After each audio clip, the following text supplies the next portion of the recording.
Baiklah, kita lanjutkan lagi pembelajaran codingnya. Nah, di mana pada kesempatan kali ini kita akan mengupas 5 prinsip dasar pemrograman ya. Nah, yang ada di AI coding. Di mana yang 5 prinsip itu diantaranya ada yang disebut abstraksi. Nah, abstraksi itu kalau dilihat dari katanya berasal dari kata abstrak. Nah, tahu abstrak? Apa? Nyata, nampak. Nah, kalau di sini di istilah coding diartikan pemrosesan menyembunyikan detail implementasi. Nah, artinya cara. Hey, ada yang bisa mengendarai motor di sini? Ada. Pernah naik mobil? Pernah. Pernah naik kapal laut? Pernah naik pesawat terbang? Nah, di antara contoh-contoh berikut, pernahkah kalian melihat cara kerja mesin mobil, bagaimana mobil itu bisa bergerak? Tidak kan? Kalian tidak melihatnya secara nampak bagaimana mesin itu berputar sehingga bergerak, berjalan, berkeliling kota. Ya, itu. Nah, itu yang disebut abstrak. Kita tidak tahu prosesnya. Nah, kalau di istilah coding ada yang plug ya, artinya menggunakan komputer. Itu. Kita ketik aja perintahnya, pernah menggunakan di komputer atau di tablet atau di handphone Android ya. Kalian ketik bahasa contohnya, tidak tahu prosesnya, buatkan puisi untuk bunda. Biasa di nanaon hidup sok damel gitu. Di Google. Di Google itu ada aplikasi AI-nya loh. Kalau kalian unduh di Play Store juga bisa pakai ChatGPT. Tidak tahu prosesnya seperti apa. Mau wajah kalian di sketsa bisa di ChatGPT. Banyak aplikasi AI. Mirip kalian, wajahnya bisa. Coba kalau di handphone ya, di Android, di Play Store, cari ChatGPT, diinstal. Nah, itu tidak tahu abstrak. Yang pertama, proses pemrograman ada yang disebut abstrak. Nah, ada juga selain ChatGPT ada Google Gemini. Cari, ketikan misalkan puisi untuk ayah. Chat, coba bijil weh. Gimana dia itu mesin itu mencarinya? Tidak tahu kan? Bekerjanya seperti apa, ya? Atau nantilah kita buatkan aplikasi game, kalian bisa menggerakkan burung atau apa, harus ada perangkatnya dulu ya. Nah, nanti harus dipersiapkan dulu insya Allah ya di pertemuan yang akan datang. Yang kedua, deskomposisi. Nah, artinya kalian pernah bermasalah tidak? Pernah memiliki masalah? Biasanya kalau anak-anak seperti kalian masalahnya apa?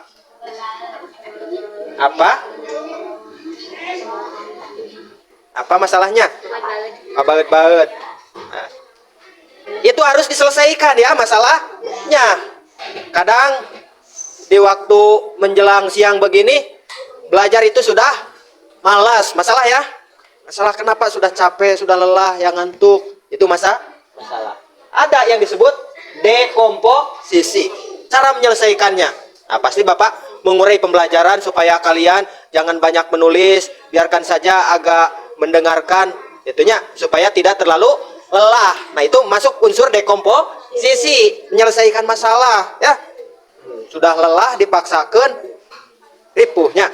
Nah, itu maka pakai cara yang lain. Yang ketiga, modularitas. Nah, asal katanya dari modul, bukan modul. Jangan diganti dengan o ya, modul. Modularitas atau konsep detail yang membagi menjadi kecil. Awalnya itu besar, kalau dibuatkan bisa jadi kecil, bisa. Jawa itu pulau yang besar. Kalau dilihat di peta dengan skala kecil, diukur dengan telunjuk juga tertutup. Indonesia ketutup bisa gitu. Saya sudah jelajahi dunia loh, se-Indonesia. Gimana caranya? Tuh telunjuk saya menutup peta. Ya, tuh ya. Nah, itu modularitas. Nah, sekalian ketika punya masalah yang besar, coba bagaimana ya caranya supaya menjadi lebih kecil. Ada tugas dari sekolah, aduh numpuk gitu, bagaimana cara mengerjakannya. Sekarang jangan ambil pusing. Ada cara yang simpel loh. Tapi Bapak, kalau yang ekstrim-ekstrim tidak akan bagikan sekarang, nanti aja lah ya. Itu mah untuk Bapak Ibu guru dulu dibagikannya. Tapi ada tip-tip ya, kalau kalian mau memanfaatkannya dengan baik, insya Allah Bapak akan berbagi dengan kalian. Tidak semua hal dikerjakan dengan komputer atau handphone Android. Ada yang bisa menggunakan kalimat perintah kita ya, menggunakan manusia. Nah, itu disebutnya unplug ya. Tuh. yang tidak menggunakan perangkat komputer. Sudah, modularitas. Yang keempat, algoritma. Nah, kalau algoritma itu biasanya basisnya berbentuk angka ya. Langkah yang logis. Artinya logis itu mudah dimengerti. Terstruktur, berurutan. Kalau berurutan biasanya dari mana?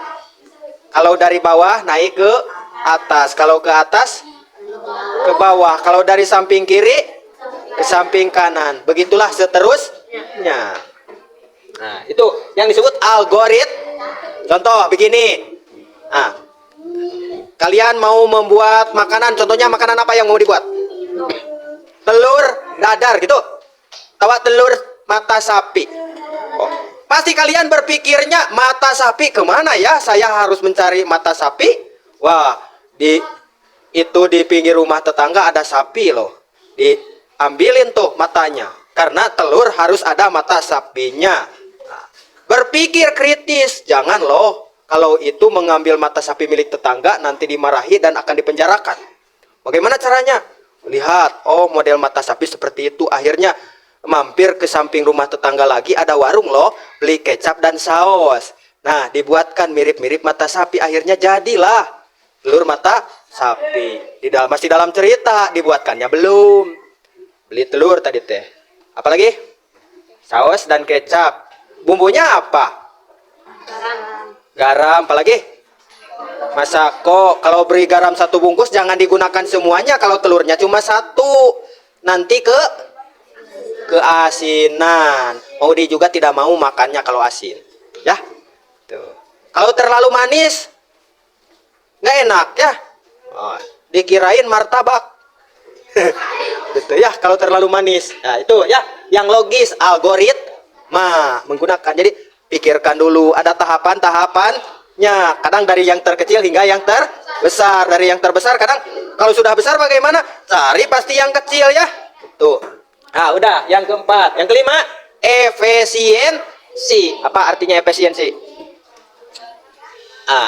Dengan daya yang minimal bisa menghasilkan yang maksimal. Yang kecil bisa melahirkan yang besar. Tahu? Yang kecil bisa melahirkan yang besar. Kecil bisa menjadikan yang Contohnya apa? Ada yang tahu? Kecil, tadinya kecil, kok datang-datang jadi besar? Ada yang tahu? Ini tadi sudah dijelaskan ya, kacang kedelai. Kacang kedelai kecil ya. Ya, kalau kacang kedelai sebesar apa? Sebesar kacang kedelai aja. Tapi setelah kacang kedelai itu diproses, digiling, dihancurkan, siapa sangka bisa menjadi seorang yang besar ya? Sudah hancur bisa menjadi seorang yang Kenapa? Berpikir dibuatkan jadi tahu. Nah, kacangnya kecil, digiling menjadi hancur. Nah, akhirnya jadi tahu. Kalau tempe nggak digiling, cuma pakai ragi, ya kacangnya ditumpuk-tumpuk, akhirnya jadi tempe. Tuh. Ya, suatu yang kecil bisa menjadikan yang besar. Itu salah satu contohnya. Dan masih ada contoh yang lain, kalian bisa mencontohkan? Coba. Ada lagi? Ya, kalau nggak ada, rupanya dalam pembahasan 5 konsep dasar pemrograman dalam pembelajaran coding cukup sekian. Terima kasih. Assalamualaikum warahmatullahi wabarakatuh.